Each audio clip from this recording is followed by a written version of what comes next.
आप सभी लोगों को मेरा नमस्कार। आज वीडियो के इस पार्ट में मैं आपसे एक इंपॉर्टेंट टॉपिक शेयर करूंगा और साथियों टॉपिक ये है कि अगर हस्बैंड और वाइफ के बीच डिवोर्स की प्रोसेस चल रही है तो उस कंडीशन में बच्चे की कस्टडी किसके पास होगी। मीन्स कि अगर हस्बैंड और वाइफ दोनों एक दूसरे से अलग होना चाह रहे हैं तो उनका जो बच्चा है वो किसके पास रहेगा, वो माँ के पास रहेगा या पिता के पास रहेगा। हमने अभी तक जितने भी केस देखे हैं उन सारे केस में जो कंक्लूजन यही है कि हर कोई यही चाहता है, वाइफ भी यही चाहिए कि बच्चा उनके पास रहे और हस्बैंड भी यही चाहिए कि बच्चा उनके पास रहे। तो साथियों आपको इससे जुड़े हुए सारे कानूनों के आपको सारे सवाल के जवाब मिलेंगे और साथ में आपको बताऊंगा कि इस बारे में हमारा कानून क्या कहता है, हमारे कानून में क्या बताया गया है कि बच्चे की कस्टडी किसके पास रहेगी, बच्चे का गार्जियन कौन होगा। तो साथियों इस वीडियो में आपको जिन जिन सवालों के जवाब मिलेंगे कि पहला तो आप कानून जान पाएंगे कि कानून के हिसाब से बच्चे का गार्जियन कौन होगा। दूसरा है कि अगर वाइफ बच्चे को अपने पास रखना चाहती है तो वाइफ को कोर्ट में किस तरह से साबित कर सकती है कि बच्चे की कस्टडी की हकदार वाइफ है, माँ है उसकी। और अगर हस्बैंड चाहता है कि बच्चे की कस्टडी उसके पास रहे तो हस्बैंड को कोर्ट में क्या साबित करना पड़ेगा कि हस्बैंड क्या प्रस्तुत करे, क्या कह सकते हैं कि कौन सा फैक्ट प्रोड्यूस करे जिससे कि कोर्ट को ये साबित कोर्ट को बता सके कि उस बच्चे की जो कस्टडी है वो पिता के पास होना चाहिए। साथ ही उसके अलावा मैं आपको सुप्रीम कोर्ट के जजमेंट बताऊंगा कि जिसके आधार पर आप ये फैसला ले सकते हैं कि बच्चे की कस्टडी माँ के पास होनी चाहिए या पिता के पास होनी चाहिए। वो सर्कमस्टेंस या फिर कह सकते हैं कि आप इसमें जो फैक्टर बताए गए हैं कि वो फैक्टर होने चाहिए दोनों के पास, तो उसमें जो भी जिसके पास भी रहेगा वो कह सकता है कि बच्चे की कस्टडी उसके पास होनी चाहिए। इस एक्ट को हम सबसे पहले समझते हैं। साथियों इस कानून में बच्चे की जहां कस्टडी की बात आती है तो वहां पे हमारे देश में दो कानून लागू होते हैं। पहला है गार्जियनशिप एंड वार्ड्स एक्ट 1890 और दूसरा है Hindu minority and guardianship act 1956। ये दो एक्ट हैं जिनके हिसाब से ये फैसला होता है कि बच्चे की कस्टडी किसके पास रहेगी और जिसमें ऐसा बताया गया है कि बच्चे का जो नेचुरल गार्जियन है वो कौन होगा। इस वीडियो को शुरू करने से पहले मैं आपको छोटा सा ब्रीफ केस बताता हूं जिसमें ये जो आपको जो भी जजमेंट है ये सारे बताए गए हैं। उस केस को जब डिसाइड किया जा रहा था डिस्ट्रिक्ट कोर्ट के पास एक मामला पहुंचा जिसमें कि एक वाइफ ने ये सेक्शन 12 ये हमारा जो गार्जियनशिप एंड वार्ड्स एक्ट है 1890 उसके अंतर्गत सेक्शन 12 का एप्लीकेशन फाइल किया और उसने कोर्ट से रिक्वेस्ट किया कि 3 साल की बच्ची है उसकी कस्टडी माँ को दिया जाए। और उसके बाद जो हस्बैंड है उसने उसका अपोज किया, उसने कहा कि नहीं दिया जाना चाहिए। उसने जो हस्बैंड ने जो रीजन बताया कि क्यों नहीं दिया जाना चाहिए, हस्बैंड ने कहा कि जो माँ है उसके पास इनकम का कोई सोर्स नहीं है। दूसरा है कि माँ खुद भी पढ़ी लिखी नहीं है और इन्वायरमेंट भी ऐसा नहीं है कि वो बच्चे का जो पालन पोषण है वो अच्छे तरीके से कर पाएगी। पिता गवर्नमेंट जॉब में है और पिता के पास इनकम का सोर्स है और पिता के जो फैमिली में जो भी लोग हैं सब एजुकेटेड हैं, इसलिए बच्चे की परवरिश के लिए जो चीजें जरूरी है वो पिता के पास ही, इसलिए बच्चे की कस्टडी पिता को दी जानी चाहिए। क्योंकि बच्ची 3 साल की थी इसलिए डिस्ट्रिक्ट कोर्ट ने जो ऑर्डर किया वो महिला के पक्ष में किया कि बच्चे की कस्टडी महिला के पक्ष में की जानी चाहिए।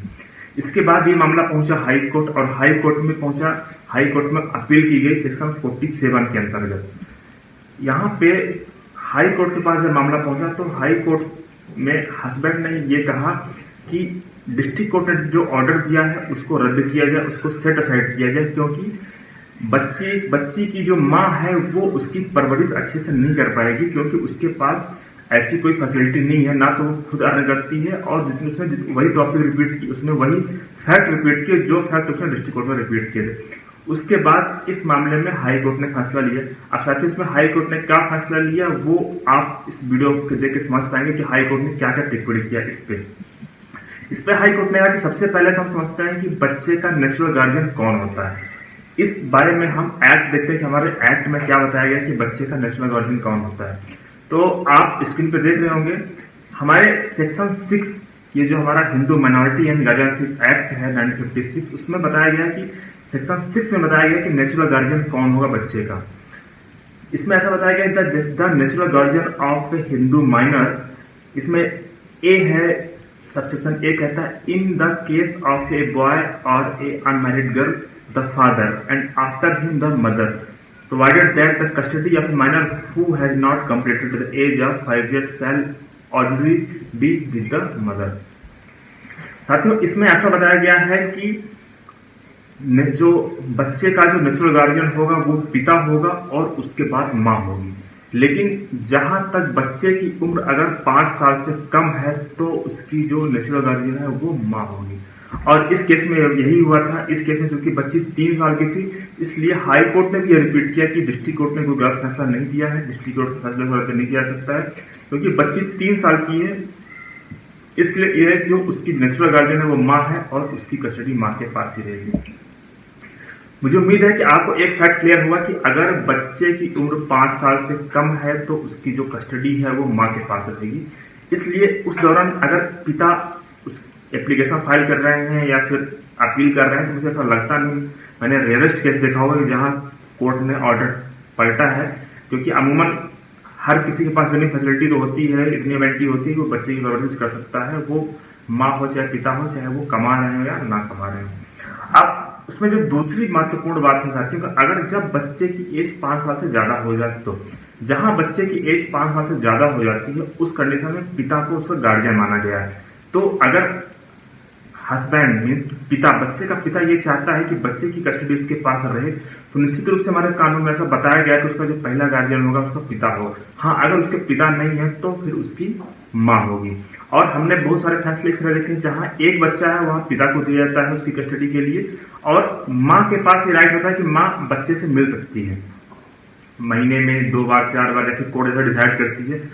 या फिर मान लीजिए कि जहां बच्चे की उम्र 5 साल से कम है वहां पिता माँ के घर जा सकता है, पिता उस माँ के पास जाएगा जहां बच्चा रह रहा है और बच्चे से मिल सकता है महीने में, जैसा भी कोर्ट ऑर्डर करती है। तो हाँ, जहां ऐसी कंडीशन है जहां पिता ये चाहता है कि बच्चे की कस्टडी उसके पास है और वर्तमान में मान लीजिए कानून के हिसाब से है और बच्चा उसके पास है, लेकिन अगर माँ चाहती है कि बच्चे की कस्टडी उसके पास रहे तो माँ को ये साबित करना पड़ेगा कि पिता बच्चे की परवरिश नहीं कर पा रहा है, या तो उसे कुछ ऐसा प्रोड्यूस करना पड़ेगा कि पिता के पास या तो इनकम नहीं है, अगर इनकम है तो ऐसा इन्वायरमेंट नहीं है, या फिर अगर इन्वायरमेंट है तो पिता बच्चे को फैसिलिटी नहीं दे पा रहा है, या फिर बच्चे के हिसाब से जिस तरह की परिस्थितियां होती हैं, अगर माँ को वास्तव में ऐसा लग रहा है कि नहीं बच्चा खुश नहीं है, बच्चा परेशान है, तो उस कंडीशन में वाइफ रिक्वेस्ट कर सकती है कोर्ट से कि बच्चे की कस्टडी उसे दिलाई जाए। और हमने देखा है कि कई सारे मामलों में, इस तरह के मामलों में कोर्ट ऑर्डर कर भी देती है, या तो हस्बैंड को कर देगी अगर वाइफ चाहती है, अगर वाइफ चाहती है तो अपोज कर देगी। मीन्स कि